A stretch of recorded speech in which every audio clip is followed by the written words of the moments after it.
Hi, welcome to One Word a Day. I'm Sophia, pilot into the universe of Chinese. Let's continue exploring our 3-character Chinese expression in November. And today I have something fun for you, I guess. 妖魔化. Okay, I would imagine this concept actually is a difficult one to be a cultural response to such a concept of demonize, because demon itself first is a Western concept, right? It's in Christianity, the demons. But Chinese do kind of find our Chinese version of, from folklores or, from our culture, things that we don't understand, this supernatural or paranatural phenomenons that embedded in the language. We can pull that out, map to demon, and then we have this demonize, this nice thing. We can just use hua, which is transform. That means convert something or transform something as if they are demons. And here, yao mo are two types of demons. One is supposedly, they're gendered. One is woman, one is man, I guess. So this woman, so we have this woman side in this. This is female, and you can see it have the physical, like the hips, and then the arms crossing in the front, kind of like that, right? That shows the submissive behavioral expectation of women back then. So both physically and behaviorally depicting how a woman look like or behave like. Then here, the right side, we have almost like a human figure, kind of head bending with, kind of. I wonder if you have watched, is it called a 3 brown, 1 blue, or the other way around? It's a mathematical channel that I watch often, and they have a ton of this kind of similar looking like that, kind of play the student figure, kind of puzzling. So, in any case, that's possible, like a cross-culturally. This is like formed in different era, different time, but kind of representing humans in a similar way, right? This is a 2D form, of course, without the animation part, but it got this human figure with a head bent over and arm kind of look like that. So it looks like almost like somebody is dancing, right? And then there are 2 trident looking things. That means wilderness or plant growing. So this means some dance away stuff in the wilderness, and it's related to women. That yao depicts a certain type of, I guess, projected fear of ancient people who doesn't understand something, and they would attribute that to a female figure, just like in Western culture, witch hunting, right? Because females are kind of defenseless, and it's easy to use a scapegoat from the culture, from your community as the weakest person. It's easy to pick on the weakest person in the tribe, right? So women in Chinese culture here too, pick out as this representation of somebody who's kind of elusive, kind of dancing away in the wilderness. I translate it as a siren because it's kind of corresponding to Western concept of siren, who use their voice, probably their beauty as well. I don't know, but it's this, to attract seamen on the ships. With their voice, the seamen will, drawn close to them, to their sound, to their music, and then crash onto the shore, got killed like that, right? That was the Roman Greek mythology. But the siren image, again, as a woman, as a mystery, is not part of your culture. It's something alien, right? But somehow it has a power to possess you with its voice, with its sound, probably visually as well. In Chinese culture here, it's definitely visually. You can see kind of this dancing figure, and it's a wilderness. So you're kind of, the encounter supposed to be somewhere in the wilderness. It's not exactly within your tribe. but you're venturing out in nature and you see this probably seductive female figure and it got possessed or something, right? And then this figure will do something to you, supposedly harm you. So in Chinese, Yao eventually use that as seductive woman, seductress. That's Chinese way to project that onto women. Mo, on the other hand, is probably more fearful in the case that because they doesn't put up the face of being pretty to seduce you in order to harm you. This comes with an ugly face. Okay, so this is the big-headed, unhuman head. So this big circle with a cross in the middle is like I'm depicted super abstract, as ugly as possible, big-headed monster thing. And then again, 2 legs, and then with a tail. So that gives the animal nature of that. So this bottom thing is 鬼, pronounced as 鬼, means ghost. Ghost in Chinese concept as well as ghost in the West, similar, right? So it's like somebody passed away, and then somehow that body's spirit show back up in some shape and form, and most likely will scare the light out of the living person. Like we don't understand what's happening there, right? So Chinese also have this 鬼, this concept of this is non-human, and you may or may not notice, like in this thing's past life, you may not know like whose 鬼 that is, like whose ghost that is, and it's a horrifying experience if you met this ghost. The rest of it is ma. It means kind of like hemp or jute or flax. It depends on what this character pair it with, but in Chinese, it could mean multiple different type of plant. The plant was paired with this half dome thing, half dome, with a chimney on top. So if we see this, it means human shelter. And it's a domestic or semi-domestic, because fully domestic will be fully enclosed space.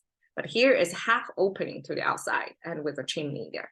With a chimney on top, that means it's a human place. And here, the 2 trident looking thing with, okay, I guess I have to show you like that, with kind of like this, right?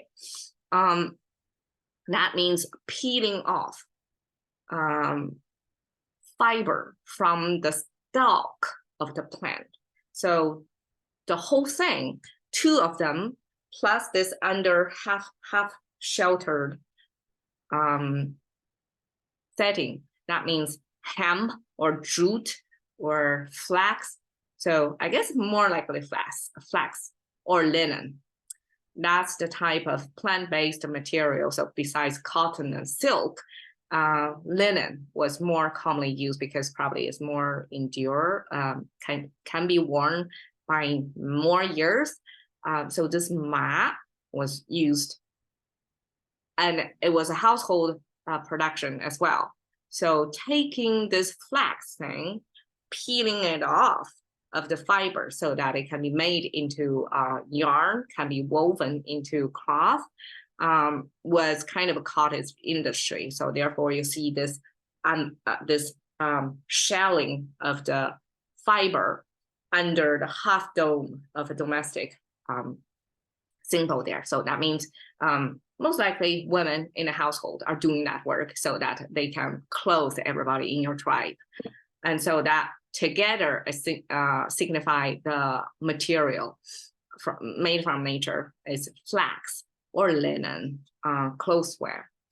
And that paired with this ghost symbol, it becomes demon. Okay, so demon, this mo actually was a Buddhism concept as well. So demon is internal. It doesn't mean somebody else has died and come to haunt your place.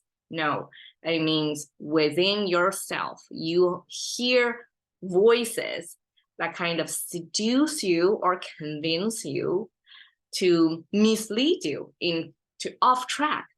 So I guess in that sense, it's almost like the Disney portrayed cartoonish angel versus devil, and the devil with the tail and a triangle shape at the very edge of the tail, right?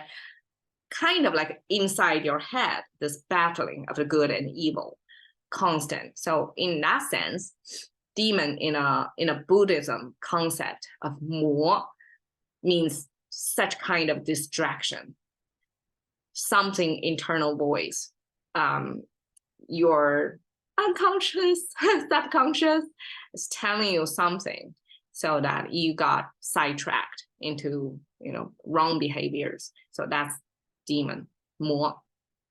And I guess pairing this Lenin or Lenin making with ghost, it kind of means it's domestic ghost. It's not some ghost you meet out there, like in the siren you meet out there in the wilderness. It actually means this ghost is inside your household. It's something you have to fight with within yourself. So that's demon. Okay, Yao, Mo, and Hua again means transformation. And transformation, Chinese expressed with this human figure. This is the leg, this is the arm, this is the torso, this is the head.